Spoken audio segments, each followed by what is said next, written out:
All right. Well, let's find out what your pro picks are and get into those.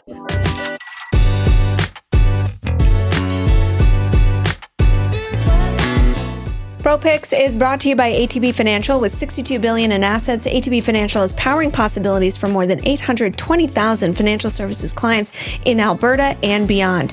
ATB's capital markets arm is a full-service investment dealer that offers investment and corporate banking, sales and trading, institutional research, and risk management.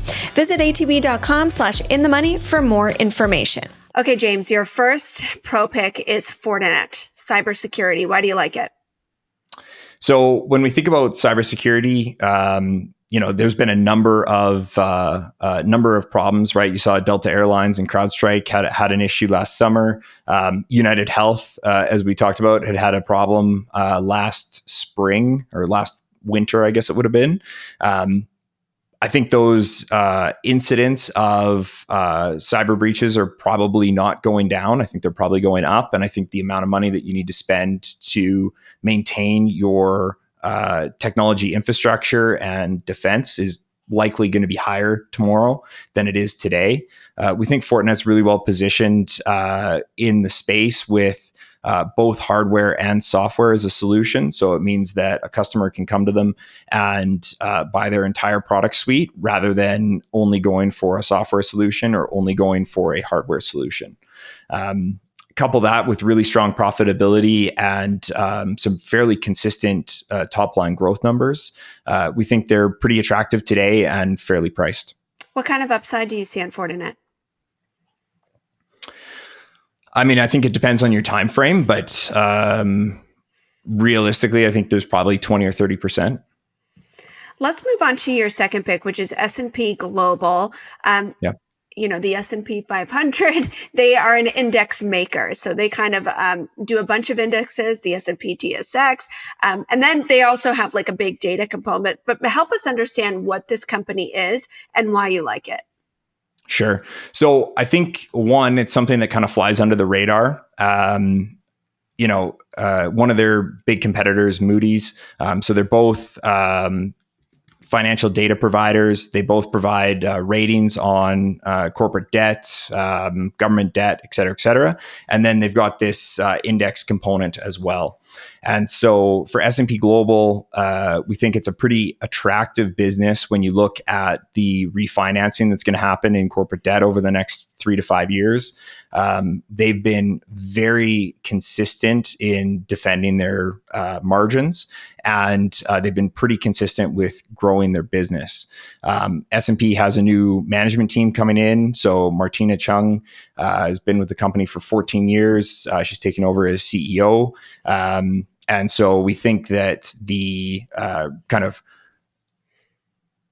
new energy from a new management team is a good thing for a relatively stable, kind of boring business like S&P Global, and their ability to continue to invest in technology positions them really well to continue to defend their margins and grow their business.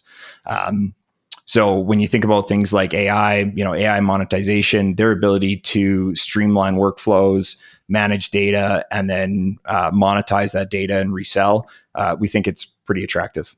So what would you call this an inexpensive stock? No, you are paying a bit of a premium here. The moat around it, I think, is what justifies that premium. And the recurring revenue model that sits behind them, I think, is the other piece that justifies the business.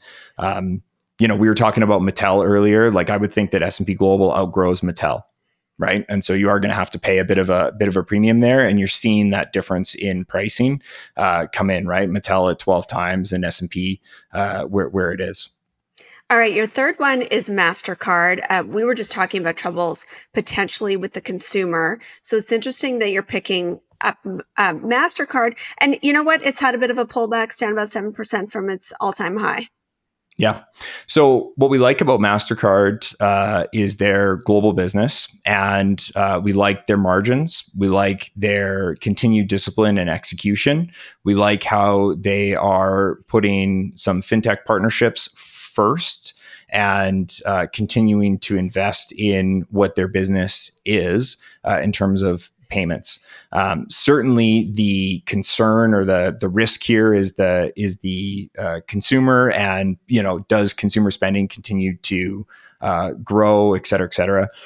What I can say is that if you look at the average hourly earnings in the US and you multiply that by the average number of private payrolls and you multiply that by the average hours worked, that number has pretty much grown consistently outside of the GFC and outside of COVID. So I think over the long term, this is a name that will continue to grow. And when we think about a bit of volatility in the marketplace and a pullback on a really quality name, I think Mastercard is one that stands out. And would you prefer it over a Visa, which looking at these credit card companies over the last year, Mastercard has lagged the move in Visa? Yeah. So I think Mastercard obviously is a little bit smaller than Visa. Call it 4 billion cards issued for Visa, and I think it's 2.9 or 3 billion for Mastercard. I think that Mastercard has been spending and putting their efforts in the right spots to try and grow their business. And I think if you look at it as a bit of an underdog, I think they've got the prospects to continue to do well into the future. All right. Thanks so much, James, for joining us with all of these insights.